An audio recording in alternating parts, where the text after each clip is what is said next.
So we decided to work on the deployable greenhouse. So it's purely, the challenge is purely conceptual, not make an application or anything like that. And the conceptual was to design a greenhouse that we could take to the moon or Mars for long-term missions on the planet with humans. So obviously with Mars, when you get there, you either have to come straight back or you have to stay there for a 2-year cycle due to the way that all the mechanics work, etc. So obviously you can't generally take 2 years worth of food with you because we just don't have the ability to do that. So taking a greenhouse with you that can then grow a lot of your food would be beneficial. So this is our concept. These are the desirable features that the concept wanted to for us to look for. So and these in our concept we managed to fulfill all of them. So for example, what I'm using in situ resources, our greenhouse concept takes the CO2 atmosphere of Mars and pumps it into the greenhouse itself so that plants can use the CO2 of Mars directly for respiration stuff. Obviously, it needs to recycle water, it needs to recycle other gases and stuff like that because you can only take a small amount with you. And it obviously needs to take a small amount with you to begin stuff. Thermal control, because obviously Mars is like -17 to -107 degrees. So Celsius, yeah. So obviously plants can't grow at that temperature. So you need to thermal control the system so you can heat it up to make sure that it all works. Low pressures. Mars has typically a pressure of 6% of the Earth. So you generally don't really want to have a high pressure system inside because then if something goes wrong. 0.6. So our system works at a quarter Earth atmosphere pressure, which reduces that sort of pressure gradient. And it deploys it. We've designed it so it inflates. Cool. And we use aeroponics, so it minimises the amount of resources required and it maximises crop yield. And now on the low pressures thing, by using 25% of the atmosphere on Earth as the growing habitat's atmosphere, you actually allow plants to grow bigger than they do on Earth because pressure limits the size that they can be on Earth, so you actually get a bit more plant life out the end.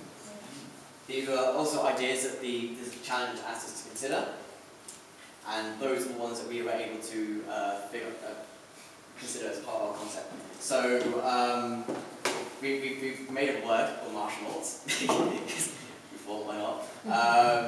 So we've designed so the greenhouse will arrive before the humans go in there, and so it lands, it'll set itself up, it'll then start producing crops in preparation for the astronauts to arrive at. Because what we worked out was that, say, for example, we used soya beans as our main example crop, because soya beans have a high density of protein and carbohydrates and fiber, and you can produce lots of them.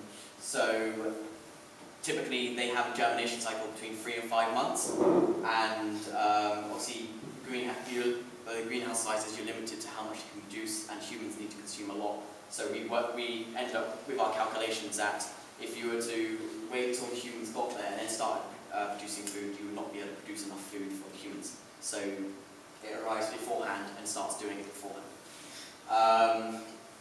Because of that, because it arrives before the humans do, conceptually we'll have a automatic harvesting system. So we'll show you the conceptual designs, but it's basically like you're going to have a robot which would be able to plant seeds, but then be able to pick up the beans and drop them into a system where they can be dried and stored. And we have initially to do 1 crop cycle per greenhouse, but the greenhouse is designed so it can continue on once the humans get there, so then they can restart it up with a new batch of seeds, a new batch of water if it needs to be topped up, anything like that. And because of that, also drying the crops in place, because obviously if you don't dry them, then they'll just decompose before the humans get there. So we've designed it because robotic systems, taking them obviously from Earth to Mars and landing, it's delicate, they could be damaged and then not work. is we've designed it so that if that were the case and the robotic systems wouldn't work from diagnostics, that it would still do one crop cycle and it would still dry the food, so at least when the humans get there they can fix it and then it can continue on. It also, we've got it so designed that it will take the O2 produced by the plants and store it in cylinder for human consumption, which just saves, again, it's more recycling, more closed loop kind of things, which when you go into those sorts of into Mars, you need to keep as much of the stuff as possible.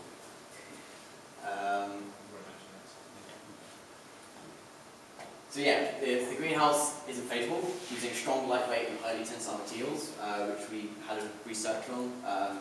Some are called TFE, don't really understand some material.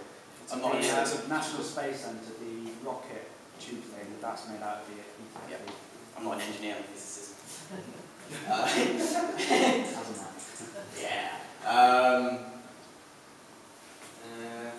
Well, yeah, we were trying to work out the power consumptions of what our greenhouse would need, and we figured out we probably have to use nuclear. Because the amount of energy produced that you get on the surface of Mars from the sun is obviously about, was it 43%? Flux was 43% that of the Earth's. And we worked out that that would, with photovoltaic cells, probably would not be enough to cover the energy requirements, because you need like halogen bulbs for heating and light production. So we went with nuclear instead. So because we're using nuclear fission, we can have artificial lighting, which then allows us to ignore the day-night cycle of Mars and produce our own day-night cycle for the plants, so to optimize efficiency again. But we're also hoping to put in backup power systems using thin film solar cells, and also the dehumidifier to prevent crop loss. So if everything stops, breaks down, the entire greenhouse gets dehumidified, so you're just left with the dry beans. Yeah, next one. Okay, now we've got some concept art. So this is the module packed into. We chose to use SpaceX's Falcon Heavy launch system, which is still in development, but it's very promising. It's one that's going to be the heaviest. Very, very capable. It can take 14 tons to Mars on the Mars injection orbit, which is almost 4 times what an Ariane 5 or an Atlas 5 can do. So it's yeah, huge improvement in capability. Yeah, so we designed our greenhouse to fit inside the what Falcon Heavy can carry. So see here, you've got it's in a pre-packed position. Basically, what we've got here on each side of the actual thing, we've got it's basically flat packed. The greenhouse is flat packed. Where in the middle here, just down here, there is a little gap. There is that is where the nuclear power plant's going to be, and then up here on the top. There's a seat there. Yeah, there's a seat there, and then on the There's top, like all the parachute that is stuff, parachutes and whatnot to actually make sure it actually lands properly. And this is just a thruster to slow down the actual care package or payload, as you like, as it descends. This is purely the landing module, so we will have some sort of transport bus, either a chemical propulsion system or an electric propulsion system, and then it takes it to Mars, it injects it, we have a parachute to slow its descent, and the retro rocket you see on the bottom ignites close enough to the ground for a controlled landing. And then the next thing that happens is, once we've lost the parachute bit, it's just disappeared.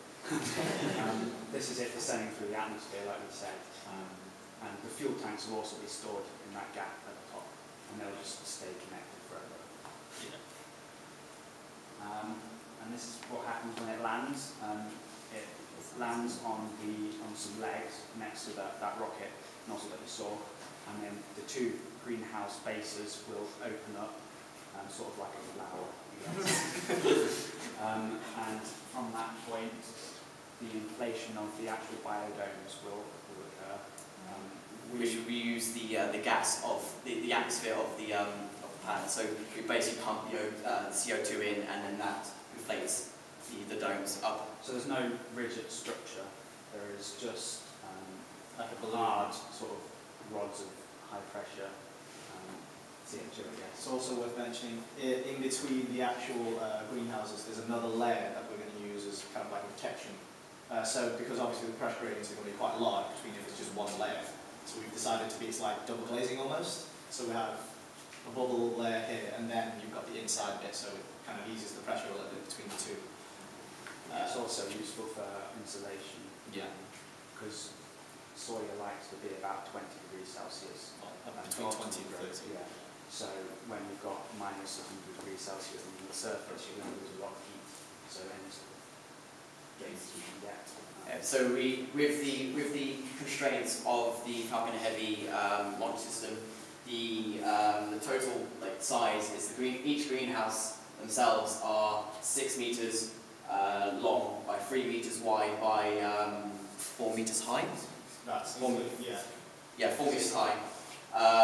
Where they've got a 1 meter base which contains all the the CO, the O2 cylinders, the filters, the compressions thingies.